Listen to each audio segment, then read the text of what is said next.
अस्सलाम वालेकुम स्टूडेंट्स। आज एक और इम्पोर्टेंट टॉपिक डिफाइन कर रहा हूँ और पैसिव टेंसेस का इस्तेमाल है और उसकी इम्पोर्टेंस है। ये बहुत ही एक इम्पोर्टेंट टॉपिक है जिसको जब भी एग्जाम्स आते हैं स्टूडेंट्स के तो इसको बार बार डिफाइन करने की जरूरत महसूस होती है, क्योंकि ये इतना अहम टॉपिक है हमारी डेली राइटिंग स्किल्स में। और ख़ास तौर पर जो स्टूडेंट्स हैं इंग्लिश के स्पेसिफिकली, उनको मालूम होना चाहिए कि पैसिव टेंसेस क्यों इस्तेमाल करने होते हैं, इसकी रीज़न क्या है, हमने सीखने क्यों होते हैं और ये होते क्या है। पहले तो बता दूं पैसिव क्या होता है।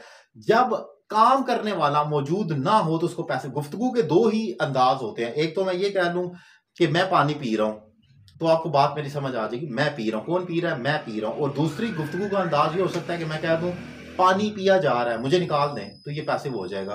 सो वो खत लिख रहा है, एक्टिव, लिखने वाला मौजूद है, और खत लिखा जा रहा है, पैसिव, लिखने वाला मौजूद नहीं है। तो ये एक्टिव और पैसिव होता है। एक्टिव में काम करने वाला मौजूद है, पैसिव में मौजूद नहीं है। ये तो हो गया एक्टिव और पैसिव। अब स्टूडेंट्स को ये सीखने होते हैं सारे के सारे, तो उनको ये तकलीफ होती है कि हमने एक्टिव भी सीख लिया है और दीगर चीजें भी सीखी हैं, अब इसको सीखने की क्या जरूरत है। तो आज इसी पॉइंट को डिफाइन करूंगा कि ये हमें हमारे लिए सीखना अहम क्यों है। नंबर वन पॉइंट, एक तो ये कि ये हमारी राइटिंग स्किल्स को फॉर्मल बना देते हैं, खूबसूरत और फॉर्मल, प्रिसाइज भी कह सकते हैं।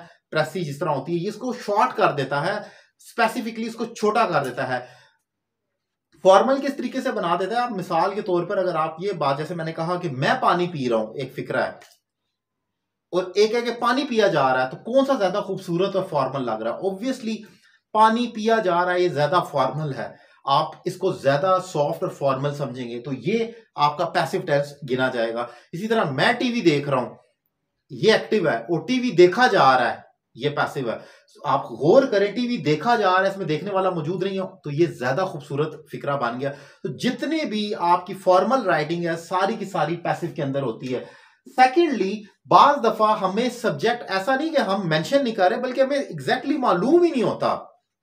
अब मुझे रॉन्ग नंबर से कॉल्स और मैसेजेस आ रहे हैं, मैंने किसी को बताना है।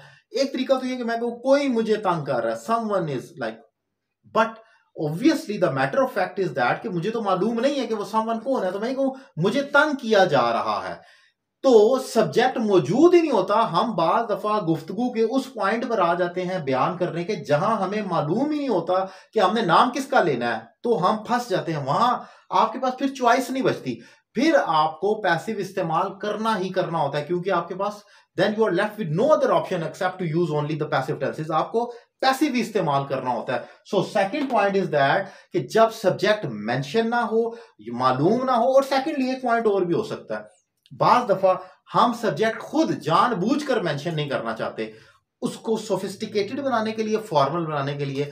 फॉर एग्जांपल, आप टीचर अगर यूनिवर्सिटी में क्लास में खड़ा हो, अक्सर वो कहता है मेरी बात गौर से नहीं सुनी जा रही है। कौन नहीं सुन रहा ये नहीं बताया जाएगा, मेरी बात गौर से नहीं सुनी जा रही, क्योंकि उसके सामने बाज दफा यूनिवर्सिटी लेवल पर अगर आप गौर करें तो ऐसा होता है कि जो टीचर्स होते हैं उनकी ही एज फैलो उनके स्टूडेंट्स होते हैं, बड़ी मतलब छोटे बच्चे नहीं होते, तो वो किसी का नाम लेकर मेंशन करना भी ना बहुत बुरा लगता है कि हसन मेरी बात गौर से नहीं सुन रहा, अली मेरी बात गौर से नहीं सुन रहा, वो कहेंगे मेरी बात गौर से नहीं सुनी जा रही। तो पॉइंट क्या है? पॉइंट ये है कि बाज दफा गुफ्तगू करते हुए हम सब्जेक्ट को मेंशन करना ही नहीं चाहते।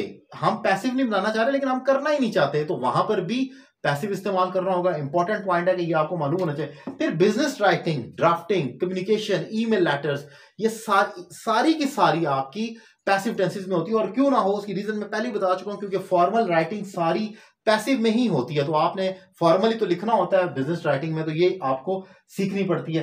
फिर एक पॉइंट ये भी होता है कि आप बाज सारा ऊपर जो पैराग्राफ लिख रहे हैं या बोल रहे हैं उसमें एक्टिव मेंशन कर रहे हैं, बार बार बार मैं टीवी देखता हूं, मैं खत लिखता हूं, मैं ये करता हूं, मैं वो करता हूं। उसके बाद आप एक चेंज लाना चाहते हैं, और लानी पड़ेगी आपको अपनी राइटिंग में खूबसूरती लाने के लिए, आप सब्जेक्ट को हटा देते हैं। So basically a good writing always contains a mixture of active and passive tenses. You can neither use all the active tenses nor you can use all the passive tenses. आपको mix use करना होता है हर हाल में।